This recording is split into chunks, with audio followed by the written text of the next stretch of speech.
Our first installation will be our barrier-free product. As you can see, this product has a 3/4 inch threshold. These are the items required for proper installation on Praxis barrier-free products.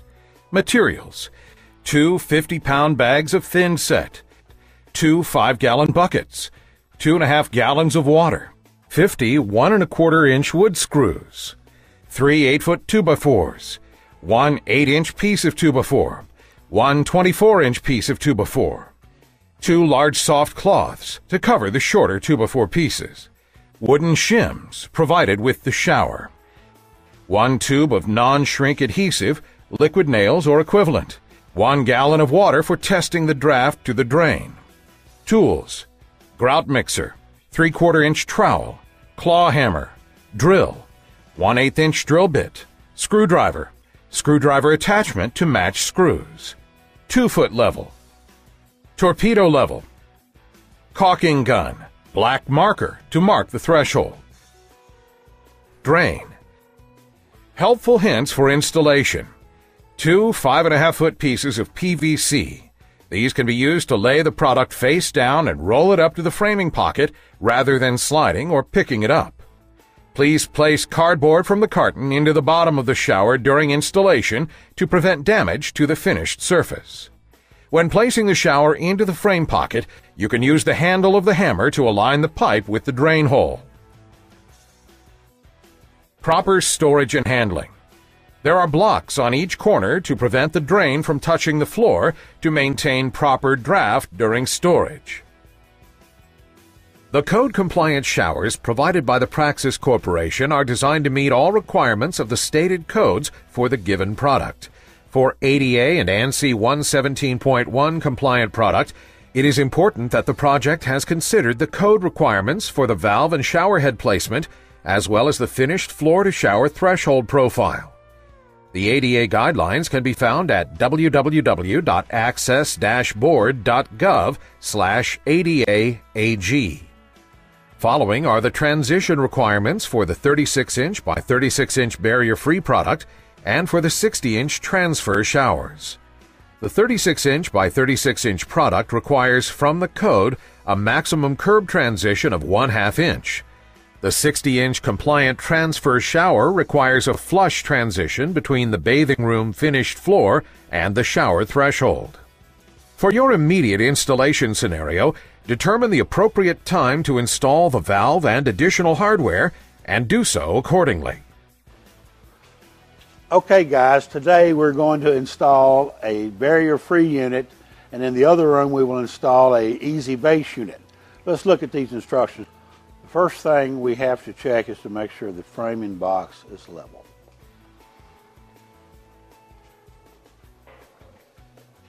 Make sure the framing pocket is proper size, square, and plumb. Check to make sure the floor is level and clean of any contaminants. Make sure the drain core opening through the slab is in correct position and is 6 inches in diameter. If this opening is 4 to 5 inches, there is a risk of the drain hitting the edge of the opening if the pipe is not centered. To prevent any confusion, there are 2 items to note related to this. Through the floor around the drain pipe, there needs to be a 6-inch core drill. At the top of the core drill at the top surface of the subfloor, a 1/2 inch by 10 inch by 10 inch recess is required. Remove the shipping blocks from under the shower. Install no caulk drain. Do not let the shower rest on the drain, as this will warp the floor and void the warranty.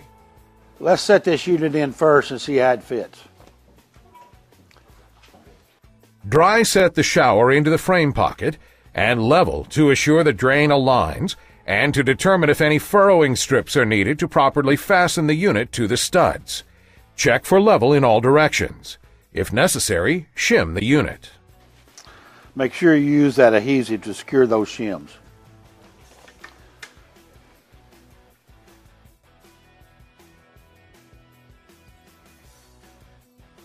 Place a mark across the front of where the threshold will be positioned. Pre-drill 1/8 inch holes into the flange area where the unit will be fastened to the studs. Drill the holes 16 inches on center on the horizontal flange and 8 inches on center on the vertical flanges. We have to mix up the thin set. It says it must be soupy. Remember, it will thicken as it sets. Apply a 3/4 inch to 1 inch bead of a quality polyurethane adhesive at the area marked where the threshold will be positioned. The best way to apply the thin set is to pour it from the bucket around the actual frame and trowel it to the middle. Make sure we didn't get any of the thin set under the threshold. Remember, we have to fill out that box of 3/4 inch of the way. Fill the box out area to within 1/8 inch of the top of the box out area with the thin set material. Apply the thin set into the pocket area. This is to fill the void and support the shower between the bottom of the shower and the floor. The void area will be as little as 1/16 inch around the drain area and up to 3/4 inch around the corner or edges of the shower walls. Estimate the amount needed to assure 100% contact with the thin set to the bottom of the shower. Use a 3/4 inch notch trowel to spread the thin set evenly, making sure there are no high spots that will push up on the bottom of the shower, causing the units to drain improperly. Remember that due to the slope of the shower, the area around the drain opening will and should be roughly 1/8 inch thick, and the area at the outside edges will progress to thicknesses that will be roughly 1/2 inch to 3/4 inch. This will vary between showers, between threshold heights, and between styles, but this will be a good benchmark. Remember to watch the drain pipe and get it in place. Move the shower into position in front of the framing pocket and lean forward. Move the threshold into final position and lean the shower back into the pocket. Align drain fitting into place. Make sure the drain pipe is not pushing up on the shower floor and that the no-caulk drain does not hit the side of the drain area cutout, placing upward pressure on the drain area of the shower. Make sure we did not put any of the thin set under the threshold. Plumb and level the shower in the framing pocket. Check the floor for proper draft and to assure there are no high spots or bulges on the floor that will cause improper drainage. There are 2 purposes for checking the floor.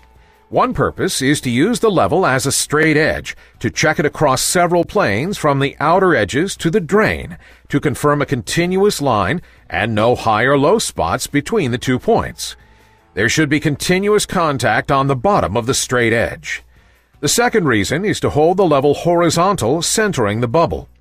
With the level in this position, several points on the floor from outside edges to the drain should be checked to see a continuous wedge shape under the level, increasing as it approaches the drain.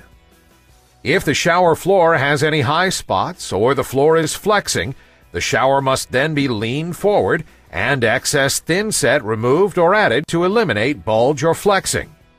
Plumb and level shower again and check for proper draft towards drain. Okay guys, check it again and secure it to the studs. Once you have checked for proper draft and are certain that there is 100% contact between the shower and the thin set, secure the unit to the studs using the pre-drilled holes and 6D galvanized screws.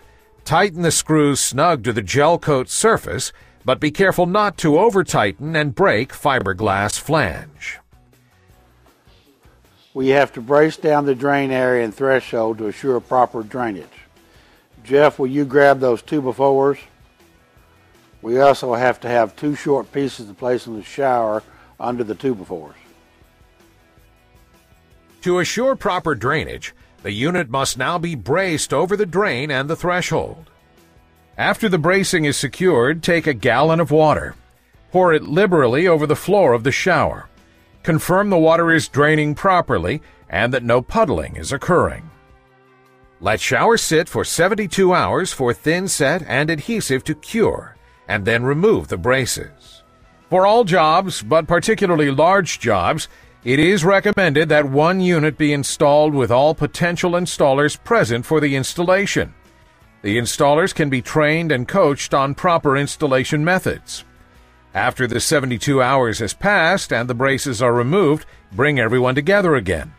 Review the outcome, The feel of the floor with draft, no bulges, and a solid foundation. Discuss the steps again and send the team forth to have successful installs throughout the remainder of the project. Water testing each unit is a very important step. Let's go back over some very important steps during this installation process. Barrier-free. Make sure your framing pocket is square. You must have a 10 by 10 inch box out around your core drilling. Dry set your unit. Check the level of the unit. Shim if necessary. Remove unit and apply thin set. Lean unit into place. Check level and draft. Secure to studs. Place bracing in over the drain area and threshold and let set for 72 hours. Good job, guys. That's the way to install a barrier-free unit.